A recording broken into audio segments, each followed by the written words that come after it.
Hello, my name is Isabella Gonzalez, and I am a Morgan State University MSW student. I will now guide you through an introduction of the issue and history behind addiction to Native Americans. Introduction. The social history of Native Americans since the arrival of Europeans includes great political injustice, economic hardship, and health problems, including behavioral health issues. Many tribes and communities have been neglected or underserved, especially in terms of culturally competent treatment that utilizes the strengths of Native American traditions. It is almost an urban legend to say that American Indians and Alaska Natives are predisposed to alcohol addiction and have been so since first European contact in 1492. It is something most people know about because that kind of information is simply in the air and hearsay or stigma on Native Americans. But what we perhaps do not know is that there is no scientific evidence whatsoever to support the notion that the indigenous people of North America are biologically and racially prone to alcoholism. Most of us are also unaware of the fact that efforts to resist and recover from the effects of alcohol on Native communities have been alive among Native Americans for over 250 years and continue to this day. Now on to a brief history. A look at the Indian experience since World War II reveals that recovery, healing, and the Wellbriety movement is based in a return to the principles, laws, and values of traditional Native culture that is vibrantly alive in Native communities today. For many Native Americans, addictions recovery signifies a personal journey from intervention to treatment to conventional recovery and then on to wellness. The process begins when something intervenes in a person's pattern of drinking or drugging. One term for this is a significant event. Wellbriety means to be both sober and well. It is a translation into English of a word from the language of the Passamaquoddy Nation of Maine, given by an elder in the mid-1990s. For many Native Americans, it also means recovering culturally. Return to the culture is a vision embraced by many American Indians as an integral part of addictions recovery. It signifies a desire to live through the best attributes of traditional Native cultures while standing firmly on the ground of contemporary life. Non-Native recovery approaches may look at addiction as an individual disease, ignoring the social, political, or economic roots of addiction. The indigenous experience adds a dimension of acknowledging socio-political causes without removing an individual's need to do the hard work it takes to heal. This is a new, culturally specific thinking that can also add to the field of mainstream recovery knowledge. The modern recovery journey begins just after World War II, when over 25,000 Native American vets were discharged from the American military and went home to their reservation communities. The last decade of the 19th century and the first 5 or 6 decades of the 20th century were times of suppression of Native American cultures and ways of life through the federal policy of assimilation. Military violence had ceased, but the government pressed Native people to assimilate into the melting pot of American life. American Indian elders share that the alcohol problem for Native people got worse after World War II as men and women came back to their reservations after military life and war.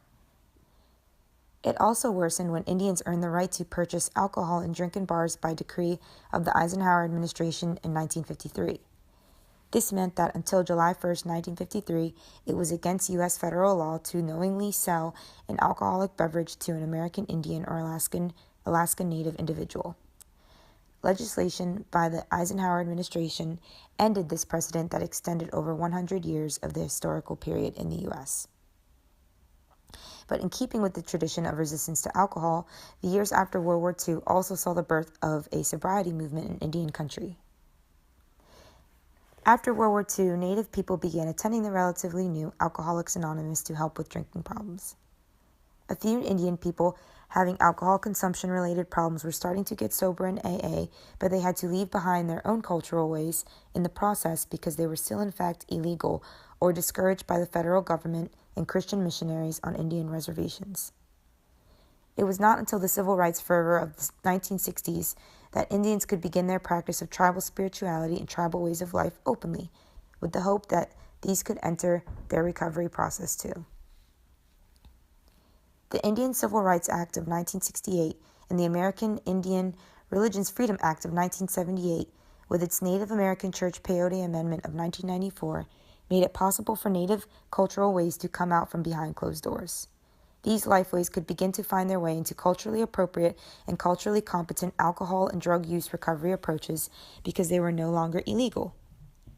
By 1980, Native cultural practices, prayers, or sentiments were expressed at some AA meetings. By 1990, the National Association of Native American Children of Alcoholics offered people raised in alcoholic families a chance to enter healing in a meeting context that freely utilized Indian cultural practices. These included smudging with sage, cedar, and sweetgrass, as well as speaking prayers in one's own tribal language or utilizing tribal drum groups, ceremonies, and songs as part of meetings and conventions. The Wellbriety movement was born in the early to mid-1990s by offering the medicine wheel and the 12-step programs that merged 12-step AA with the teachings of the medicine wheel.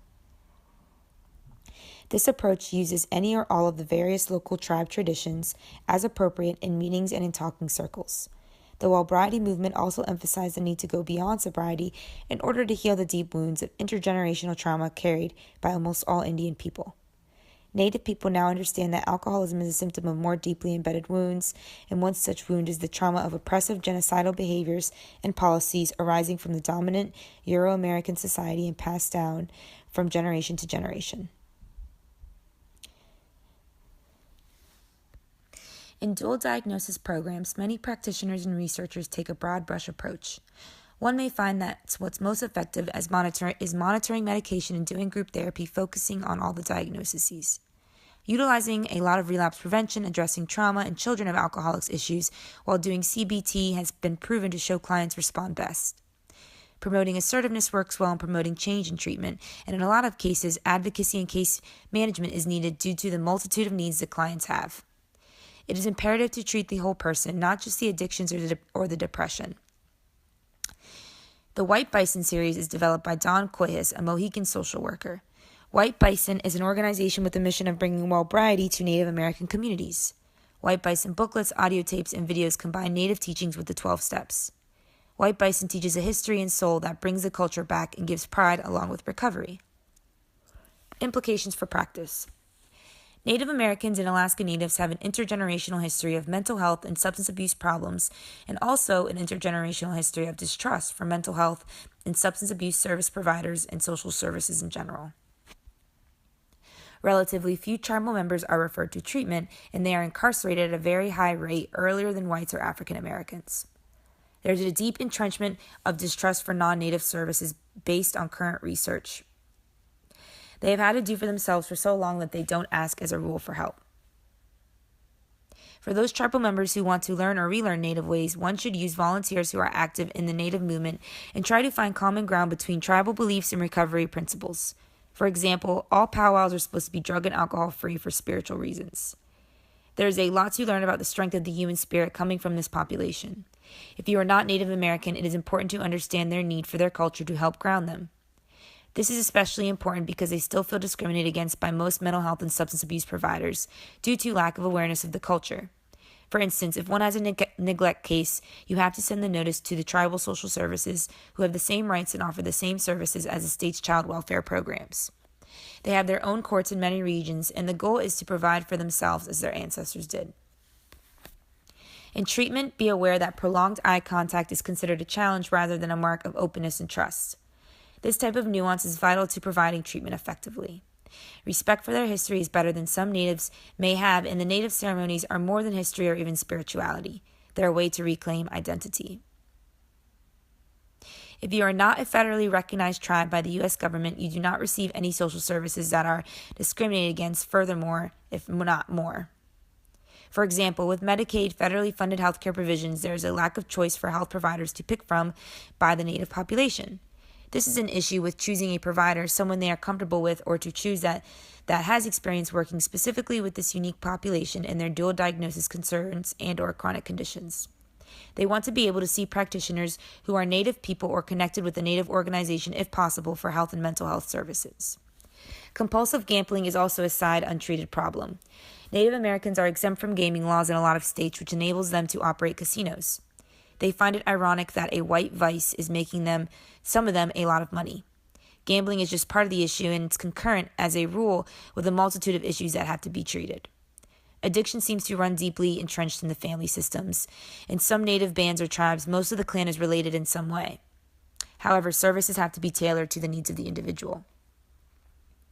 In conclusion, to gain success, the services have to be accepted by the community. Since behavioral health and health services are comparatively new, this will take time. Most of the treatment failures are due to the strength of the history of dysfunction in the families. Some clients say that they don't know how to stay clean while other family members are using. On the other hand, a client may get clean because he or she wants to learn the old ways and know that the old ways include not drinking or using drugs. In order to be in a sweat lodge, you have to be sober and clean for a set amount of time. Lawrence C. Willoughby, in Treating Addictions in a Native American Community, stated, "I treated one white man who was married to a Native woman.